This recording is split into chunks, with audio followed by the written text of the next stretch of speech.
Police தானே கண்டுபிடித்தார்கள், எடப்பாடியா கண்டுபிடித்தார்? சேகர் பாபு ஆவேசம்.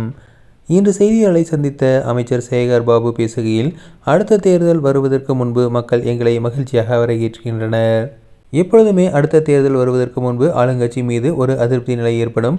ஆனால் எங்களை மக்கள் மகிழ்ச்சியோடு வரவேற்கிறார்கள் என்று தெரிவித்துள்ளார். சிறு சிறு குறைகளை எங்களிடம் சுட்டிக்காட்டுகிறார்களே தவிர கோபப்படுவதில்லை. அந்த குறைகளையும் நிறையாக்க வேண்டும் என முதல்வர் உத்தரவிட்டிருக்கிறார். அதனால் தான் களத்தில் நின்று கொண்டிருக்கிறோம், எங்கும் ஓடி ஒளியவில்லை என தெரிவித்துள்ளார். ஊடகத்தினர் தினந்தோறும் எங்களை பின்தொடர்ந்து வருகிறீர்கள். 7 மணிக்கு பார்த்தாலும் நாங்கள் களத்தில் இருக்கிறோம், 11 மணிக்கு பார்த்தாலும் நாங்கள் களத்தில் இருக்கின்றோம். மக்கள் இயக்கமாக இந்த இயக்கத்திற்கு 2026 பெரிய அளவில் வெகுமதி அளிப்பதற்கு மக்கள் தயாராக இருக்கிறார்கள் என தெரிவித்துள்ளார்.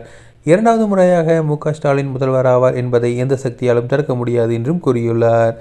அப்பொழுது செய்தியாளர்கள், திமுக ஃபெயிலியர் ஆகிவிட்டது, வியாசர்பாடியில் பள்ளி மாணவரிடம் இருந்து கஞ்சா பறிமுதல் செய்யப்பட்டது குறித்து எடப்பாடி பழனிசாமி கண்டனம் தெரிவித்துள்ளார் என்ற கேள்விக்கு, நீங்கள் பொது நோக்கோடு சொல்லுங்கள், அங்கொன்றும் இங்கொன்றும் நடக்கும் தவறுகளை கண்டறிவது யார்?